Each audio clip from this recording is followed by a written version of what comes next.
Thank you, good morning. Thanks for joining. So in this session, I'm going to share with you the research that we have, which is drawn from interviews and from surveys from hundreds of people who are your peers, both in Europe and in North America. And I'm going to try and draw out what best practices we've seen around big data and what kind of pitfalls we've also seen. So in order to do this, I'm going to try and define big data. I'm going to say what it means to you, why it's important to you to look at these best practices, and then to see what might that mean going forward, how might things develop. So let's talk a little bit about big data itself. The very first day of my professional working life, I started at NCR, July 1977. That was the month that the European Article Numbering Association agreed the format for this, the barcode. And I spent the next few years doggedly trying to impose some kind of reason, some kind of logic, some structure on the millions and millions of transactions which were coming from retailers with barcodes. And in due course, it propelled some retailers, so Albert Heijn, for example, or Deleuze, to be global leaders, because they could take this data, they could clean it, they could structure it, they could organize it, and they could use it to get insight into consumers. So they could have the right inventory in the right place. More importantly, they could negotiate with their suppliers really effectively. In due course, in a sense, the enterprise lost control over all this data, and it became consumerized. These young ladies don't really care about barcodes. They definitely don't care about structure. They like images, they like moving images, they like music. And they're creating a lot of data. They're creating more data than those barcodes or RFID chips or any of that structured data can create. And that kind of data doesn't fit comfortably into a database. So in a way, the way we've thought about analytics, excuse me, sorry about this. Is that working better now? Okay, sorry for that. So the way that we've thought about a kind of layer cake with transaction systems down here, extracting it, putting it into little columns for analysis, that really doesn't work so well for this unstructured data. And it's why you've heard people talking about, for example, Hadoop. Different ways of treating the data according to its nature and according to the way that it needs to be used. So one of my clients, I think, really put their finger on it. They said, not all data has to fly first class. Let's explore that idea a little bit more. So while we're creating all this data, we're also having new technologies coming along. We've got digital networks. We've got memory getting much cheaper. We can analyze now things that we could never analyze before. We can analyze unstructured stuff. We can search images, and you can see people doing this all the time, doing pattern recognition with completely unstructured data. So the question then, from Forrester's perspective, this is what we think about as big data. We think about these sorts of big changes in networks, changes in memory, also the idea of using smart software rather than smart hardware. We find that to be really what big data is, being able to exploit these new sorts of data in a way that we never could before. Absolutely inconceivable in 1977 to think of searching and matching images. That's a very common thing, and people do it all the time now. So given that's the case, one of the things that we do and my colleagues work on all the time is to look and see what types of technologies are best for different types of companies. So we produce this kind of analysis. This one happens to be of these Hadoop technologies, which take all these different pieces of data and syndicate them. So that instead of the normal data warehouse, for example, that I was used to create with all that barcode data, putting it all in one place, on one machine, or one set of storage, typically now we need to be able to search on many pieces of data, perhaps held on different machines in different places. One of my clients, again, said a very smart thing about this. They said, when we used to take all that structured stuff, that barcode stuff out of our financial systems, it was a bit like baking a layer cake. We had transactions here, we had some kind of data warehouse there, we had data marts, and then we had BI, and that was the icing on top of the cake. They said, but that doesn't work for all this unstructured data, these images, this music, and so on.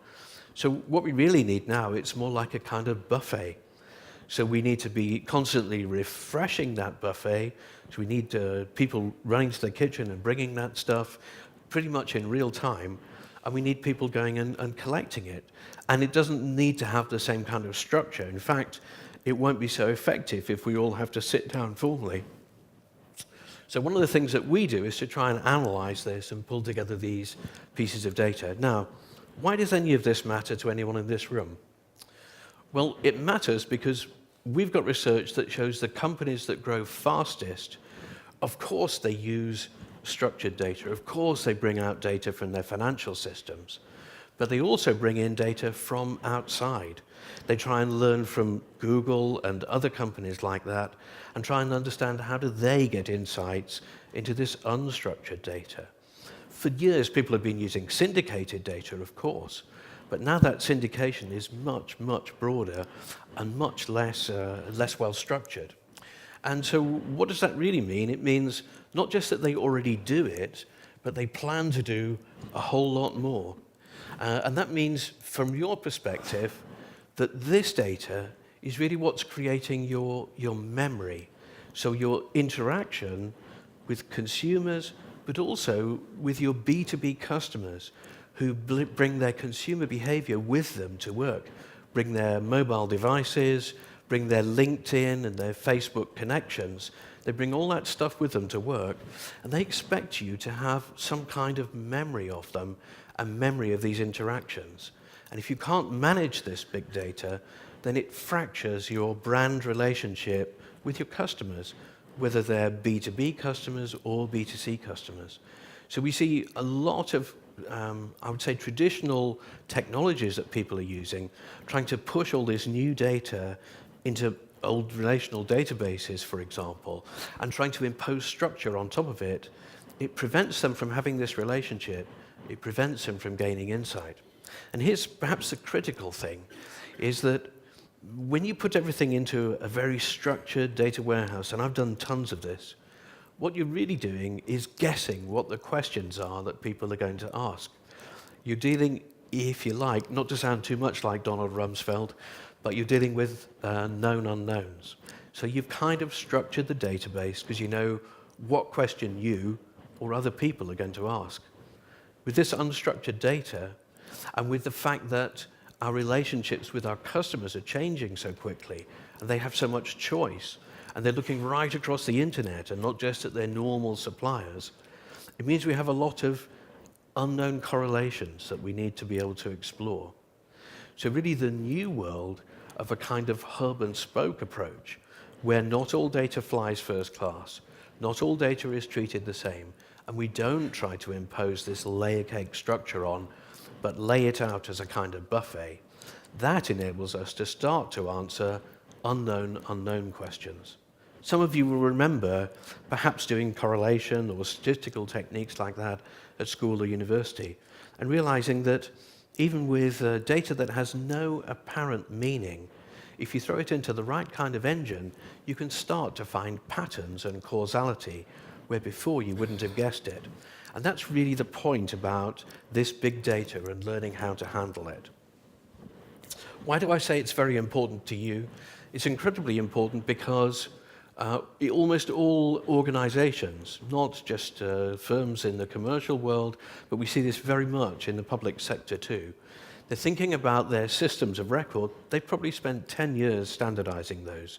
They've got everything, for example, pretty much on a standard instance of SAP or whatever it might be. They've been standardizing all their applications. There's no more efficiency to be gained from that. What they're really thinking about is these partners, employees, customers, and thinking, how do we expose some of that data to them? Our secret source, our IP, how do we use it to forge a relationship? And it's why they're thinking a lot about these systems of interaction.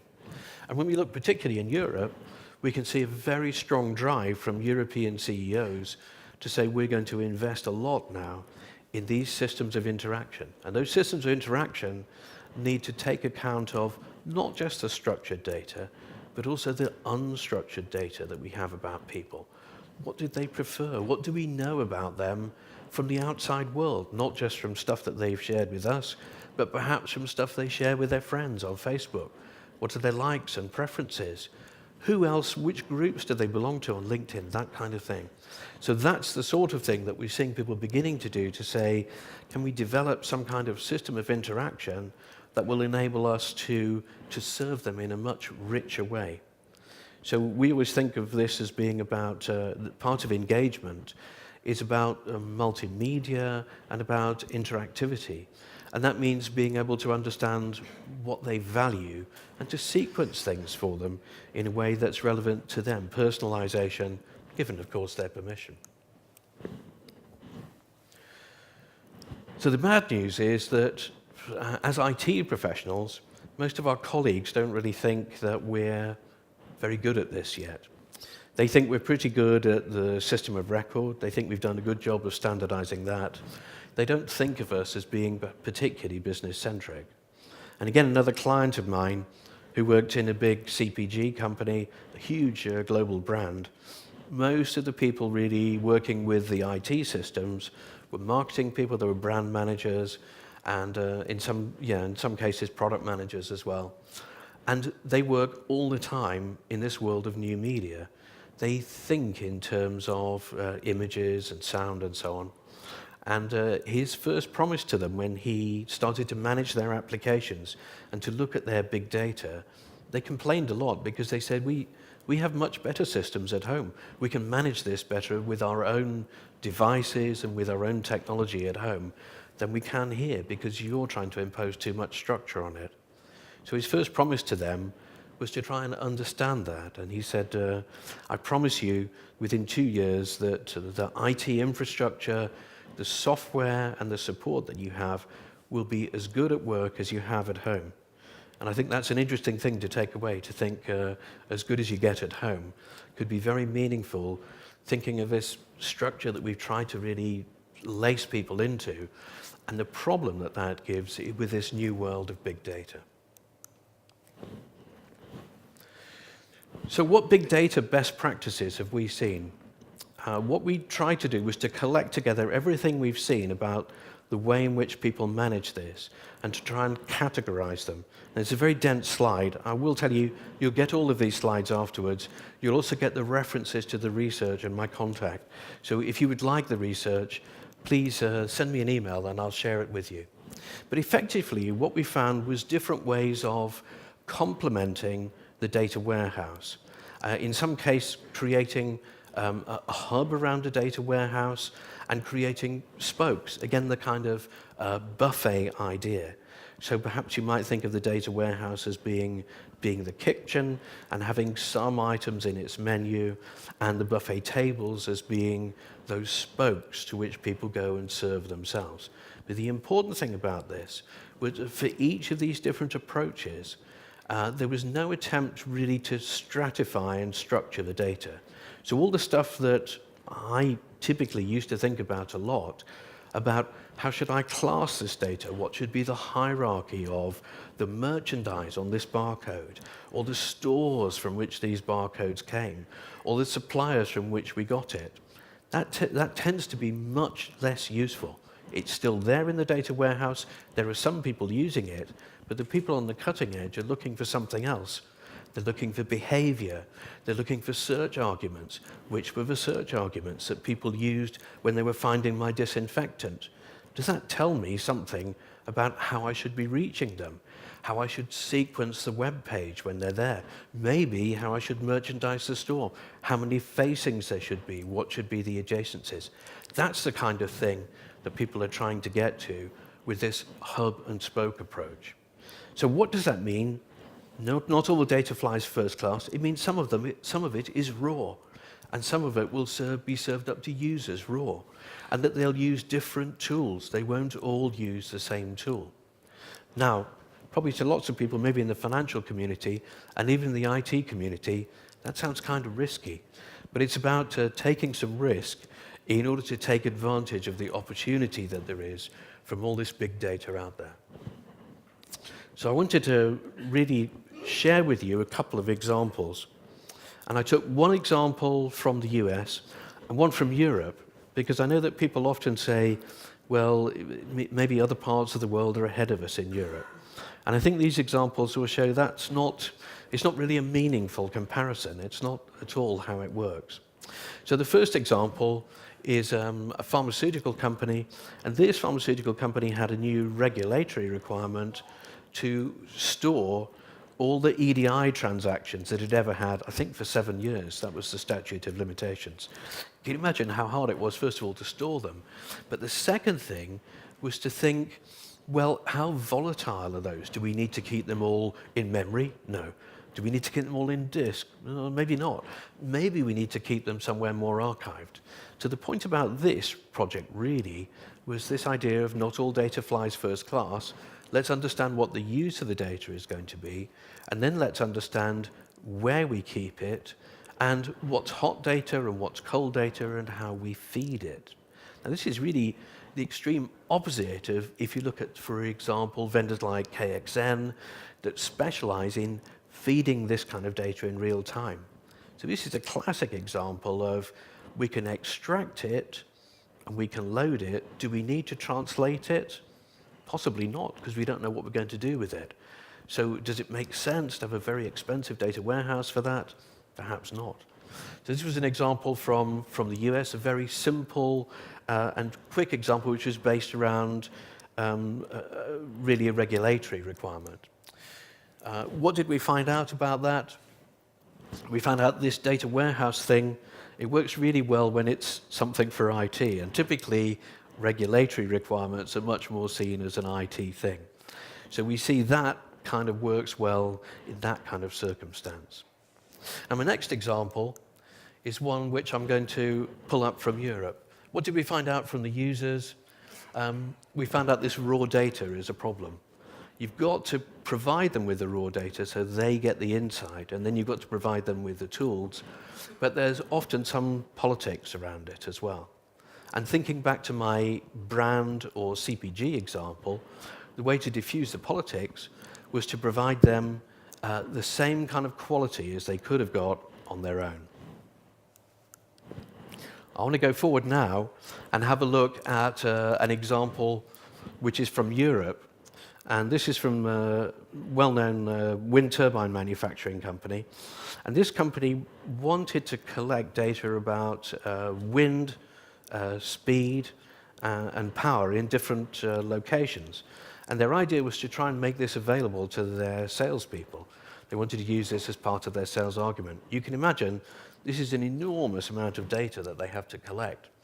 And they also have to make it available to package it in a way which is going to be meaningful for salespeople and their clients. So in this example, one of the things that they did was to sit down and try and work out what the business case was first. And in order to do that, it was very important to involve their sales colleagues to understand the difficulty with any of these kind of business cases that might be based on perhaps incremental or potential incremental sales, is that the people behind it have to agree that there is an incremental argument there. So we did a very good job of collecting data about the way in which the selling worked, how long did it take, what kind of data did the salespeople need available. And they also needed to make it very consumable. So there's the example here of this being a push-button consumption. Again, a very large amount of data.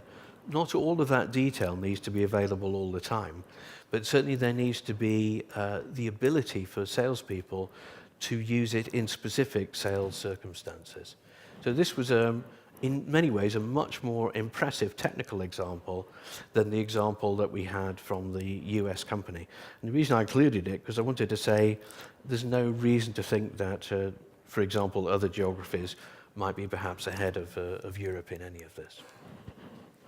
So what did we learn from this particular example? We learned that the business requirements determine the pattern, of course, what kind of availability, what kind of refresh is required of this data, and also what kind of tools are you going to use to get at it. The importance of identifying those tangible business benefits and using those to drive the partnership with the people who would be the end users.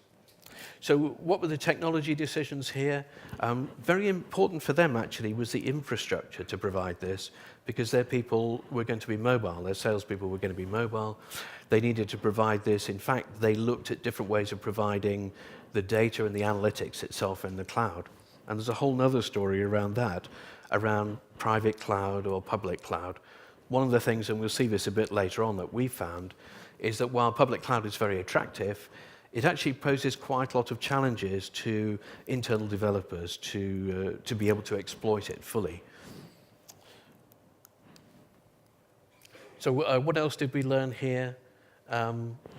We looked a lot at open source versus packages. And we found, obviously, open source put a lot of pressure on the packages around pricing, but we also found that the packages have some great advantages in getting there quickly. And you see that both of these examples use packages to get there. Don't forget also the bottlenecks that are going to be exposed around your network. I talked very glibly about memory and network becoming easier, but it's pretty critical to check those before you try and go live with anything in big data. So let's conclude then by saying, what does it actually mean? What it means is a lot of work that we used to think about in terms of extract, translate, and load is going to change. There's going to be much more extract and load, and translate as you need, translate on the fly. Too big a topic to talk about now, but there's a huge area around semantic data, around the data itself saying what it is. So all that stuff that we used to do, putting it into that layer cake, deciding what the questions are when we provide the data, before we know what people are going to ask us, that's going to go away. It's going to be much more extract, load, extract, load. So these were the pieces of research that I used for this. You'll get a copy of these slides. I'd be very happy to share this research with you. If you would like to send me an email, here are my contact details, and I'd love to hear from any of you. Thank you for listening. Thank you.